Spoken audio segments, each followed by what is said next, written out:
Hi there, I'm Claire, and today I want to talk about ghosts. So, lately, my family and I, during this quarantine, have been really getting into ghost shows. Growing up, we watched ghost shows all the time, Ghost Hunters being the main one.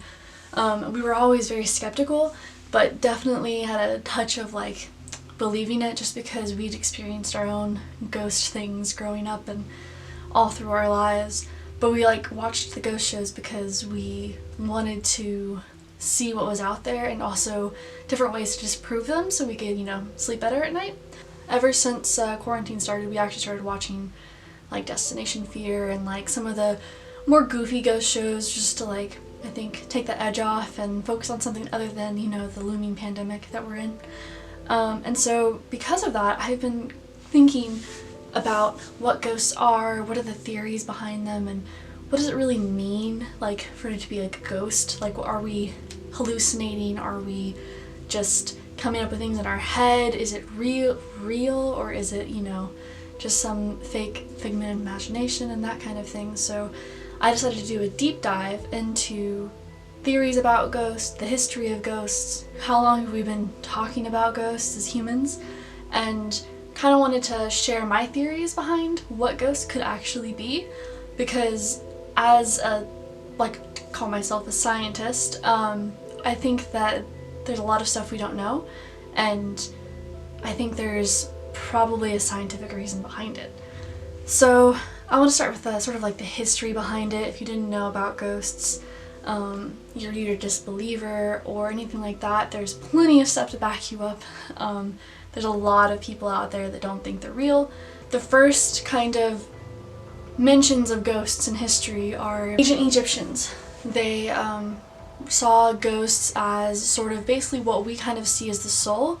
So it's like the personality and the memories of someone after they've passed on.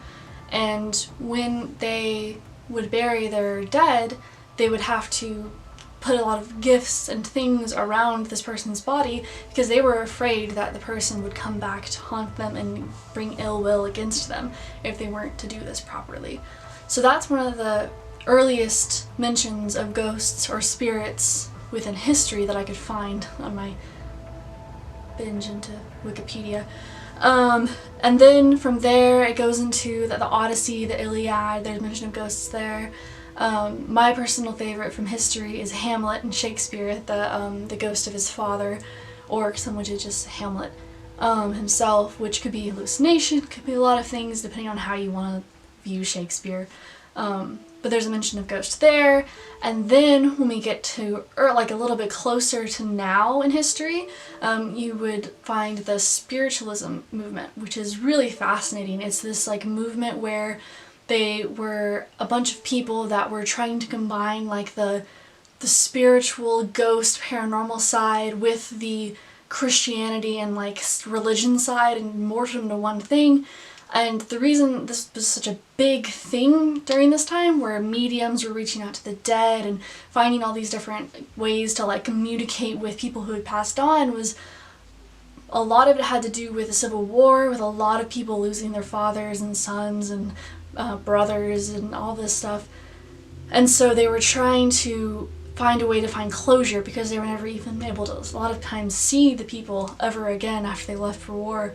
So that's where a lot of this movement came about. And then into the 1920s, after the First World War, there were a lot of more people that were dying and they weren't ever able to say goodbye. And so they were using these mediums, the spiritualists that were communing with the dead to figure out if they could talk to them. And so there's actually a lot of prominent figures that have people know about from other things that actually had a lot to do with the spiritual movement, which is really fascinating because you wouldn't think a lot of these scientists and other big names like Abraham Lincoln and all these other people would actually be believers of ghosts. Some of the prominent names are Harry Houdini. He was more of a disbeliever. He actually, because he knew so much about the spiritualist movement, he realized that a lot of the mediums were con artists, like he was before he was a straight up magician.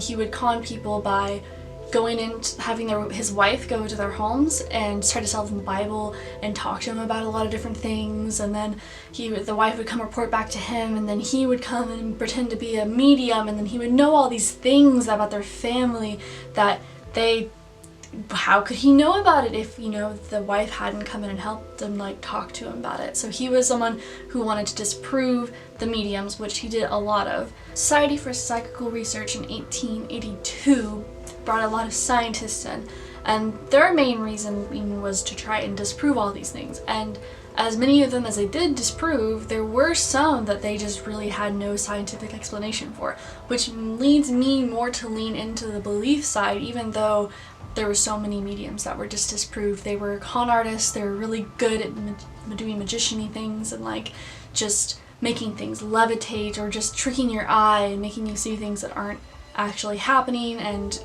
paying attention to one area when they're doing something in another area. So then after the 1920s and 1930s, spiritualism started to die off. It like split off into about 3 different groups, and depending on like, you know, how you wanted to believe in it, whether you wanted to believe in it as far as like more of a religion thing or more of a just straight up community with the dead thing.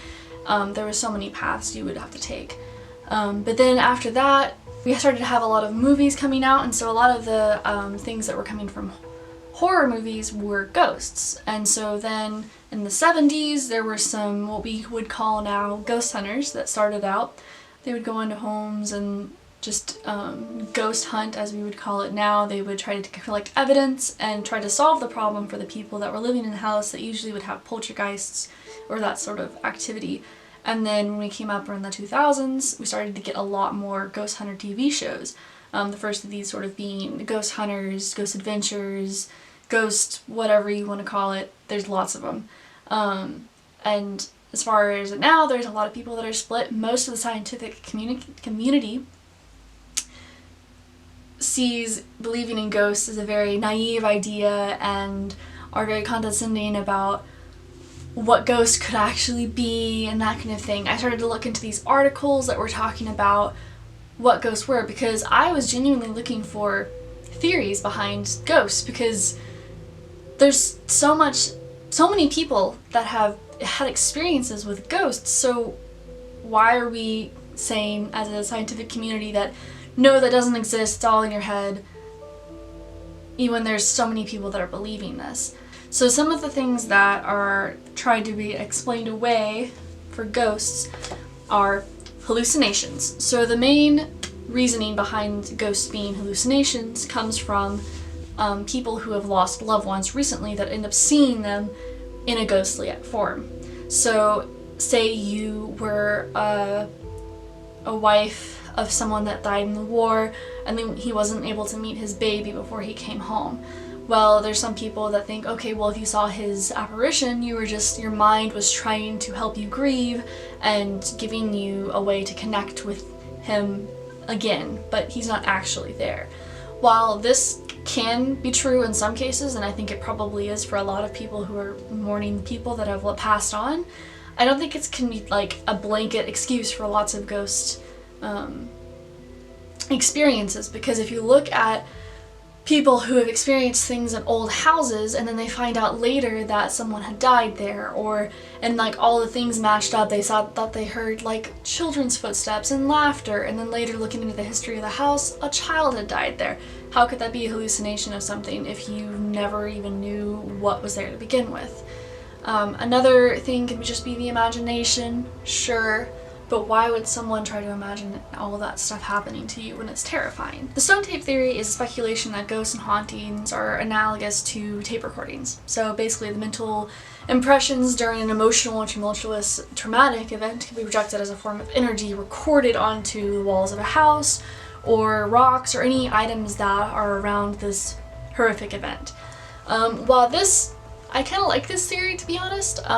It has a lot of interesting implications for things that have happened. There's a lot of murders that are connected to ghosts in itself, but I say that it probably wouldn't explain all of the ghosts, just some ghosts. Within this theory, people would think that ghosts aren't actually people that have passed on. It was just the memory, the recording of things that had happened to people that were still living. So this is a kind of more hopeful theory in my opinion, because it's a way of thinking about it with that the people who experience those traumatic events aren't stuck here on Earth forever, not stuck in some weird limbo. They're passed on, they're in a better place, wherever you think that is.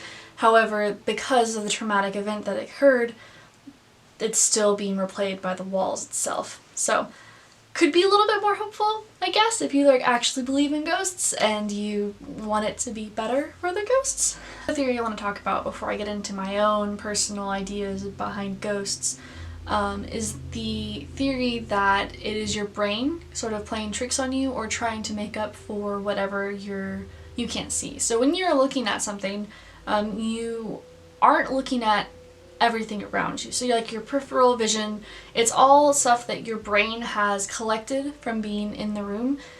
Your brain is trying to be able to focus on the one thing, but also filling in the static around you without actually taking in the information. Because if you did, you would be taking in way too much information at once and you would be driven crazy.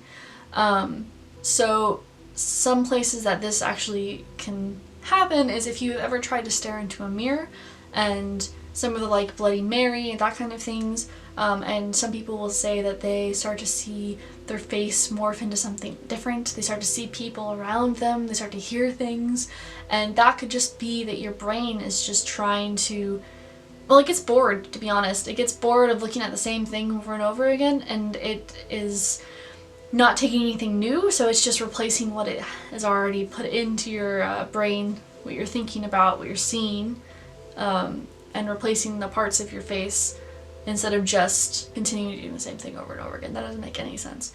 But okay. So your brain basically picks out all the most important parts of what you see, what you hear, and that sort of thing.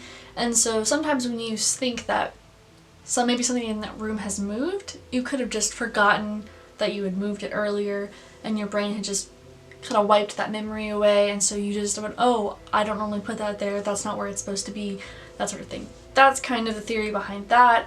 I don't really buy that, maybe for some people, but I feel like when you actually see things move on their own, you're more likely to believe that you did not move that. So now for my theories. I sort of have had this one theory that I really like, and I kind of try to pull in different things that I see and try to every time and see it through the lens of that theory. It doesn't work for all the things that people see as far as ghosts go and paranormal, but it does work for some. So the theory that I have is basically when you are experiencing a paranormal phenomenon, you're just experiencing an area where time is thin. So there's a lot of things that we don't know about physics and the world and how everything works. So I think that it's possible that instead of it being a person that's passed on, it's similar to the stone tape theory, where basically instead of it being a ghost, essentially it would be someone from the past that is experiencing their own life and living in their own way, and you are also in that same space, and the only thing that is keeping you two separate is time, right? So what if you're in an area where the time veil is very, very thin, and you're able to hear things and see things that seem like apparitions and sound like apparitions, but it's really just a person from another time period living their life.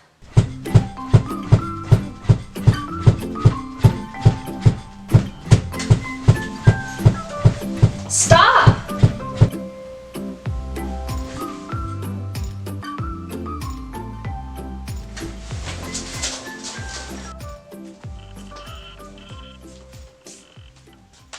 So if this were to be true, it could disprove a lot of different things about what ghosts are, and actually I think I like the idea so much because I really don't like the idea of ghosts, people who have passed on, spirits being stuck in one place the whole time, and the theories that there are ghosts they attach to different objects.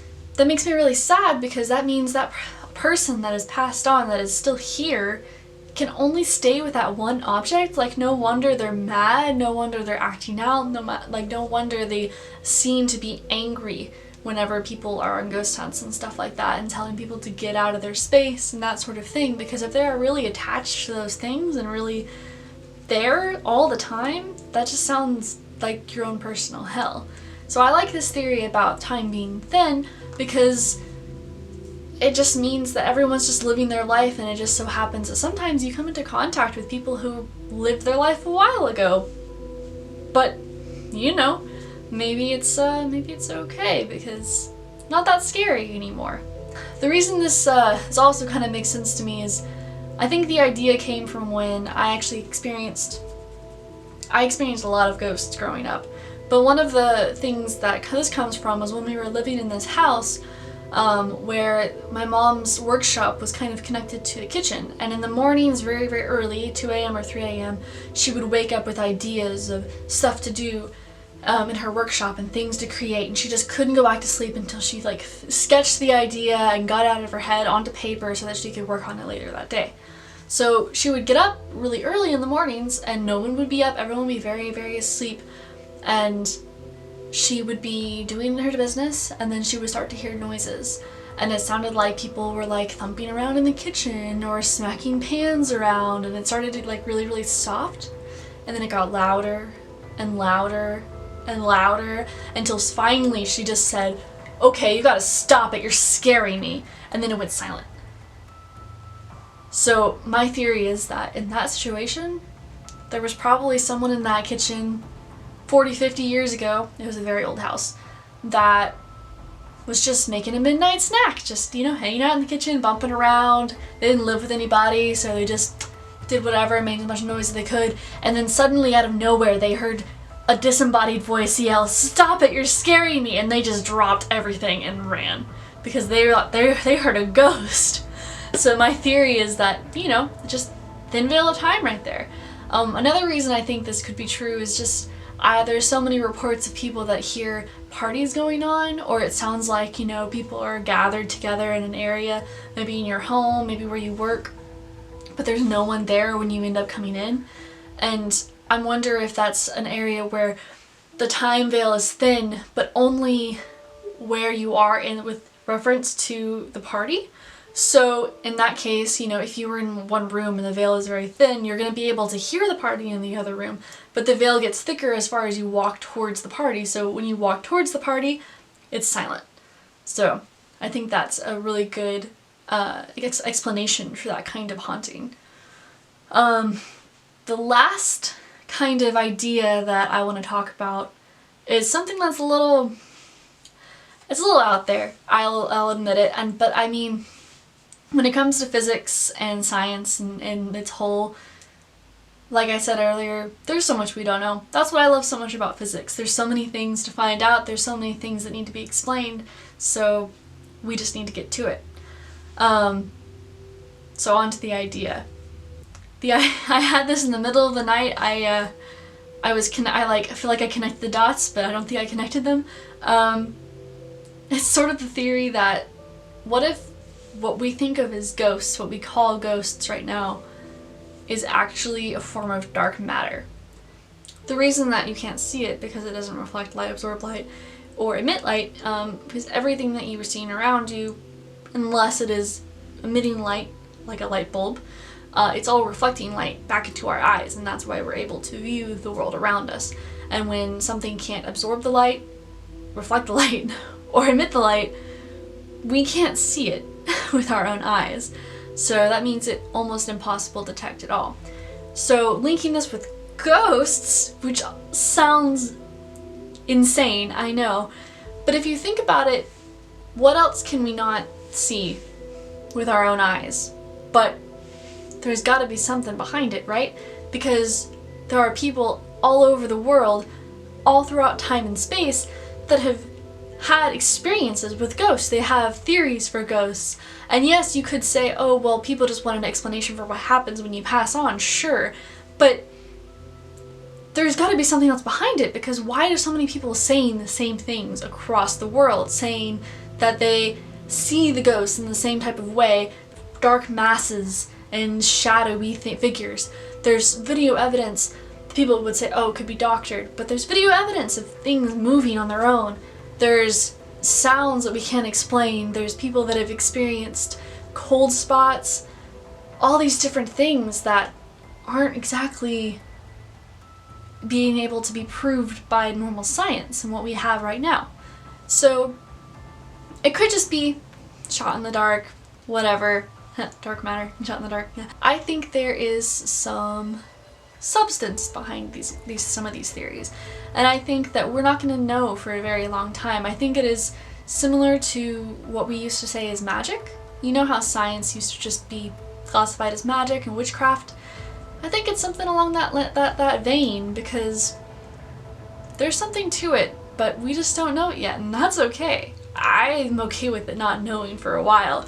That's what's so fun about it, is we can theorize about it, we can talk about it, and I want to know what y'all think. Like, I want to see if these theories have any prevalence in your life. If you just don't believe in ghosts, please tell me why you don't believe in ghosts, because that fascinates me. And even more, how do you disprove all of these different things that have happened to so many people? How do you rationalize it all? What does it mean to you? And do these theories strike with anything within you? Yeah, ghosts are cool, and that's what I'm into this week.